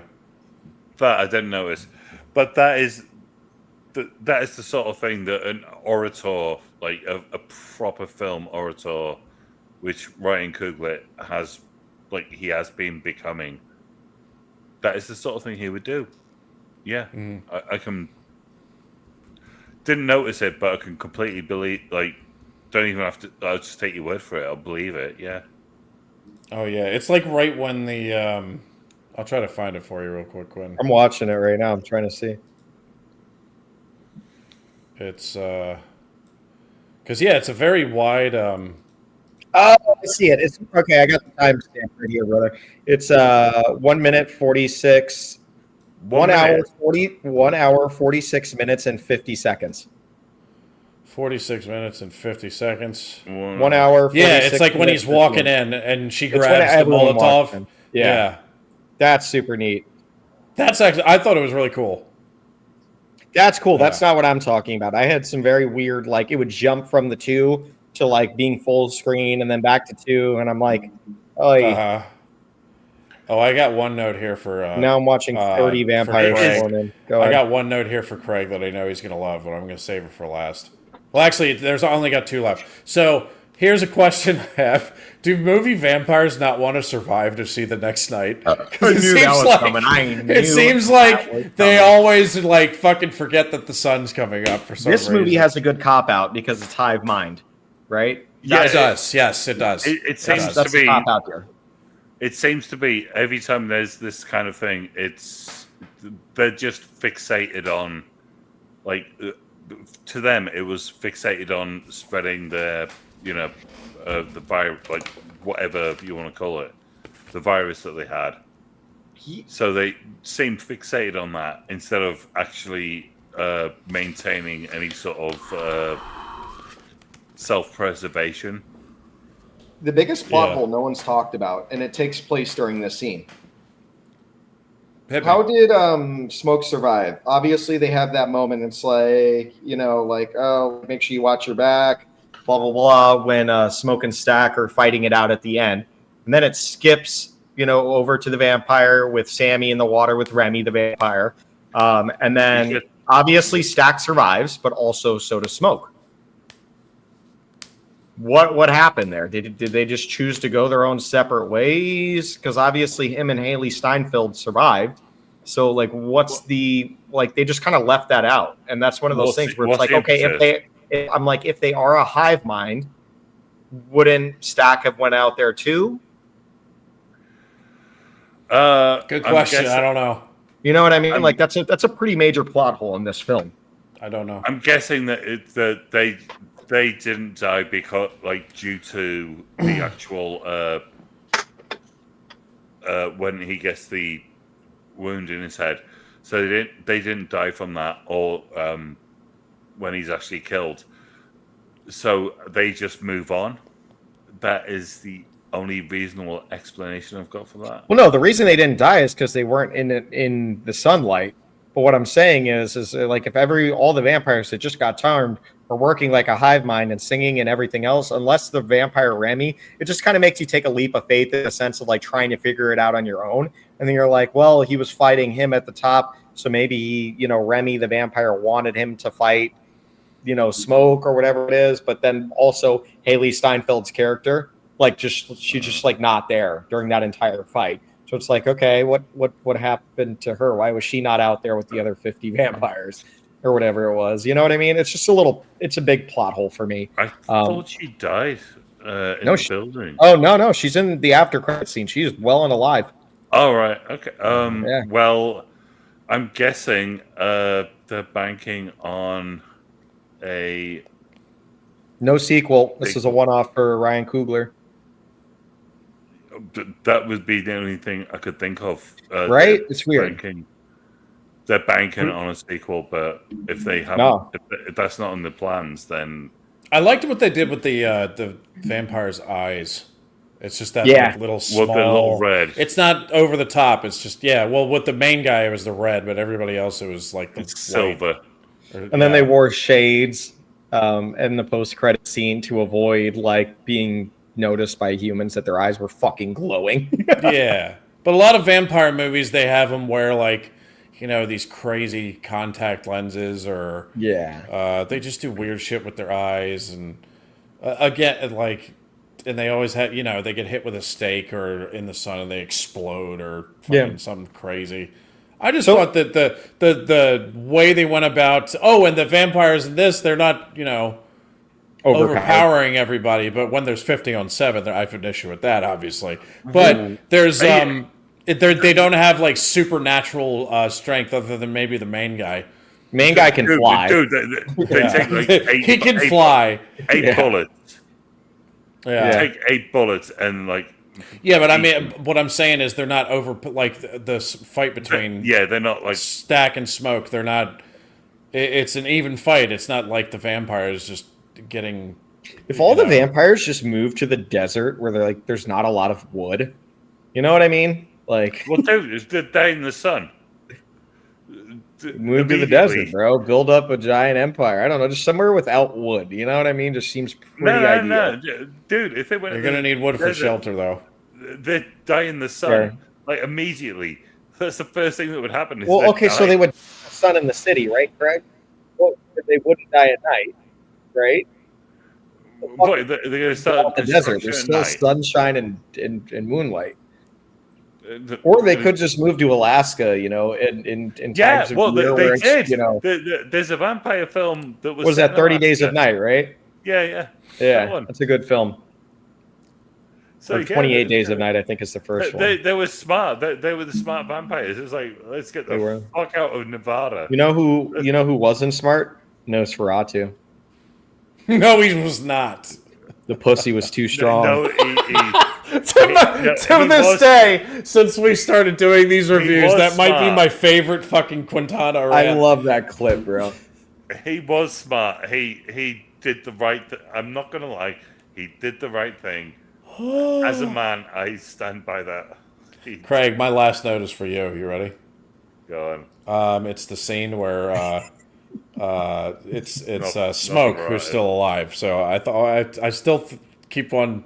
I'm still about to say Stack, but I gotta remember now. It's Smoke who was the human. Who was the human. So he's shooting it out with the Klansmen at the end there, and just blowing them to pieces. And he opens that thing, and I go, "Oh my God, it's a BAR!" And then later on, "Oh my God, it's a Thompson!" Oh, well, that's the Tommy gun. Tommy gun, yeah. So he's got the Tommy gun. He's got it buried in the ground. Because I just thought of every 1930s film I ever like saw. Chicago, Mobster. Yeah. And those are shoots the fucking shit. They have one you can rent at our local gun range, which is actually pretty dope. Which one? At I don't want to say it out loud, but it starts with an L. No. I mean which the Thompson. One, the Thompson, and like a fully automatic one. No, that would be really illegal. It's a single shot, but it's still a Thompson with a fat fucking clip under it, bro. Yeah. Yeah, don't dox yourself, please. But no, that just like I got a kick out of that because I've watched so many like 1930s gangster films. Like it's always that see. Say hello to my little. And then I went, "Oh my God, he's got a fucking grenade!" So the grenade scene was dope. He doesn't just throw it back. He throws the fucking grenade back into the cabin, and then he starts shooting the tires, and the car explodes. And I just thought, yes, there you go. That's what you get. The coolest part about all that is when he pulls out the grenade, you just think he's gonna do like this really cool toss, but it doesn't do that. They show the camera angle, like the cinematography, and this is actually fantastic in this whole movie. But I guess the edits, everything. But it shows the angle from the car of Michael B. Jordan running up. He doesn't just throw it from 30 feet away, right? He walks up to the car and he looks in and he's like, "Yeah," and then he throws the grenade in. I was like, that shit was hard, bro. He just drops it in. Yeah, like there's no sort of like Babe Ruth moment. He just. Wait, Craig, why would it be Babe Ruth? And then he just drops and then just starts shooting the tires, and it's just. Why would it be Babe Ruth, Craig? Isn't Babe? Well, I know he was a batter, but I guess he was. I'm guessing he was also a pitcher. Good. All right. Baseball. He's right. And this is right around the time when I think Babe Ruth retired. Babe Ruth. So I was just trying to. I was just trying to be like, mind. You're relating him to Babe Ruth because he's black, and because it makes sense because he is. Well, I would have made him. It was. I was just trying to be a literal piece of shit, brother, and then it just didn't work. Well, fuck you for doing that. Yeah. It didn't work, so you won. Yeah. It didn't. No, who was it? Shoeless Joe. What was his name? Jackson. Shoeless Joe Jackson. So the first African American who was in the MFL. Wait, Shoeless Joe. No, Shoeless Joe Jackson was white. You're thinking of fucking. Why can't I think of him now? This is unbelievable. Oh, I know who it is, bro. Black guy who just like it's J. Jonah Jameson, dude. Oh, Jackie Robinson. No, it's J. Jonah Jameson, bro. No, Jonah. He's from the Spider-Man. He's from Spider-Man, you stupid bitch. Brian, can I get one Spider-Man from you? What do you want to raise? Get out. No, I need you to say it. Spider-Man? He's a menace. So good, dude. So good. I think I just came. Oh man, I can't believe I couldn't. I think we. This is how many Muppetisms I'm having in my brain now. I couldn't even remember Jackie fucking Robinson. Oh God, dude, I couldn't. But like, at least I'm not American. yeah, but I was at least I've got ashamed of that excuse. one. I was ashamed of that one. Shall we Is there wrap it anything up else? like a Yeah, is there condom? anything else you guys want to touch on before we wrap this up? I think we've covered this one pretty fucking It's- well. It's hard to review a film when everyone has a pretty similar consent. Like Yeah, whatever that. No, but this was consensus. unique in where we all had the same opinion of where this film should be scored, but we had different opinions on what didn't work. on why. Yes. Yeah. On absolutely why. It was So- just Craig's problem, if there's a guitar in the movie, you bet your ass 10 out of 10 times, the problem will be with that guitar. Yeah, or if there's Or the some person kind, playing or, the guitar. or if there's some kind of space travel, it has to be a wormhole. You know what that guitar looks yes, like? it was a wormhole. Fuck you. Was a wormhole. There's actually a Stargate. Sorry. No. It was actually a big pond. Stargates don't exist. It's a wormhole. Fuck you. Fuck you. And the fucking It was a water tornado with You know what that magical guitar powers. looks No, like, Craig? no, it wasn't. No, you fucking. That guitar looks like the one that Kyle Gass has in your favorite movie ever, Tenacious D, where he has the pussy guitar, where it's the dual-headed one, where he's like, Yeah. Your favorite movie ever, bro. I always forget Yeah. that's literally your favorite movie in the world, Tenacious D and The Pick of Destiny. I don't know how All I right. forget that. The hot pink Telecaster. That's all it is. Gonna suck a chode in the party zone. No, I'm not doing this with you. I'm not doing it. I'm not. We're gonna make him watch it one time. It's gonna be one of our picks one time. No, we are not doing. You two can watch Oh, you it. have to. You have to if we pick it. Yes. No. Yeah. There's like 15 other films you said you refuse you're gonna do, but you will do them. Give We will- us you one bet your chance ass you to will. rock your socks off. Dun, dun. So, can I remind you of what we are Fuck. Oh, Demon the code fuck prevents it's me me. from declining You- a rock off Challenge. challenge. What are your Your terms? What's the catch? Anyway, we win. he's got it. That's enough. That's enough. He's got his pipe in. He's got his pipe in. He can't be fucked. Dude, that's the only way I will. All right. Well, let's wrap this up. That's the Sinners review. And we all scored it an 8 out of 10. That's That one. was I a think that's the second or third time brilliant we've all had film. the same score. So it was Brilliant a lot film. of fun. Anyway, Now, can we go back to films that go Meltzer? Because it's my pick. From the Muppet rating? Oh, fuck. oh yeah. What do you Here we got, go. brother?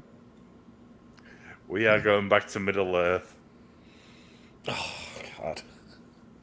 Gandalf returns. Spoilers. And He wants to do all three. no, Lord of the Rings I'm- movies. Week there's break? no all in one. a row.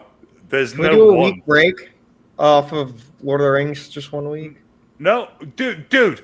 Right, we had a week off, and then you did Turtles because it was out, so that was another week off.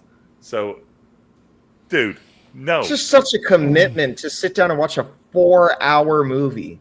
I love Stop Lord of the it. Rings. You know this. Stop bitching about it. Sit your fucking ass down and watch it.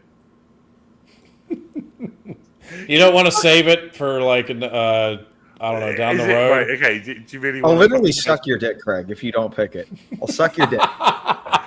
And he's a Lord of the Rings fan too. I haven't This is- blinked in This is in a actually minute. pretty funny. This is actually pretty funny. No, it's okay. Hey, It's okay. look, No, I'm if he so wants to excited. pick it, So I if he should wants to just- pick it's it, your just pick, it's let your him do pick. it. I understand. I would just like spread them out. Like me personally, I would spread them out just to like to do other me things. personally, meaning Craig, do what I tell you. No, I'm just saying. No. No, Craig, he just defended you, Craig. He said if he wants to pick it, it's your pick. No. If you want to break from that, then yeah, fair enough. I just watch these movies in particular a lot, like at least once a year, but it is a commitment. It's like a 4-hour long commitment because I can't watch the regular versions. Like I refuse. Like because if I'm gonna watch it, I need the full dose, so I will watch the extended I'm edition. the exact opposite with that. Yeah. I refuse to watch the extended ones. I want the extended ones. Okay, Brian, this one's maybe a bit for you then. No, you picked Two Towers. Well, let's do Two Towers. It's fine. No. I can see the heart, but Craig, I can see the heartbreak in your face. Literally, when both of us bitched about you picking that. I have got one that was been in my head. Twin Towers. Wait, hold on. You're both talking at the same time. Quinn, what did you just say? That I really don't want to suck your dick, so just pick the Twin Towers. I feel like Craig is now like, fine, I'll pick something else if you're going to suck my dick. I really want you to suck my dick. So, Brian, so you have to be the bitch for this. Actually, no, just pick the Two Towers. It's fine. No. I feel bad. V for Vendetta. Oh, I started watching this and I got 10 minutes in and I wasn't in the right headspace to watch it, so I turned it off. But that's an interesting one because it is. It kind of reminds me of. There's all sorts of different opinions about that one. I'm so down for that because I've never actually seen it. I think I watched like 15 minutes of it, and then I like literally turned it off. Before we even talk about that, Craig, how do you rate Natalie Portman's accent? Natalie Portman, the worst actress on this fucking planet. No, that's Gwyneth. No, that's not true. That's not true. But she's terrible. She is so bad. She's bad in Star Wars. Everything else, almost every she's pretty scene. decent. Anakin.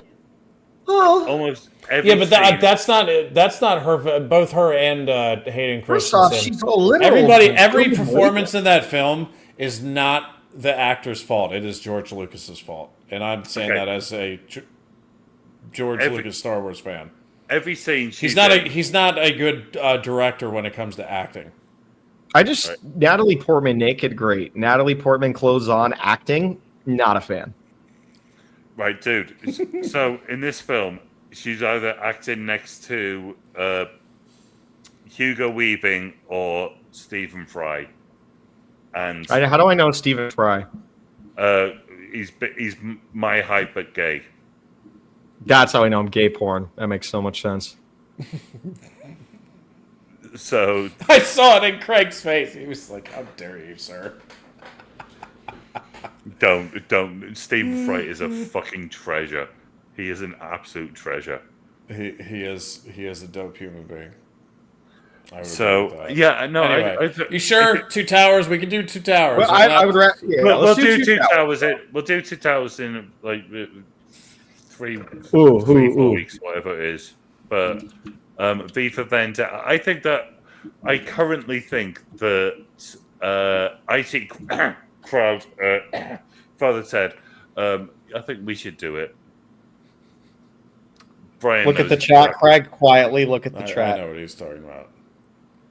But anyway, we got to wrap this up and get on out of here. So, oh my god!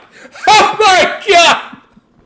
What wasn't that the Big Boss Man and Akeem the African Dream?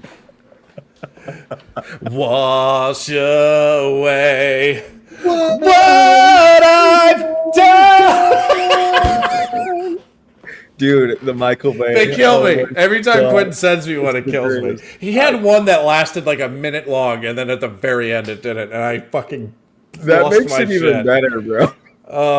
Anyway, we're talking too much nonsense. You two are terrible. We'll see if next week's gonna be Two Towers or V for Vendetta. We don't know. Let's do V for Vendetta. I'll give you guys a break as long as we get the Lord of the Rings done. But now I feel like I want Lord of the Rings. So we can still do. We'll talk about it off cam. Anyway, let's get out of here. We'll see you guys next time. Peace. Later, guys. That was Sinners. That was brilliant. Really enjoyed it.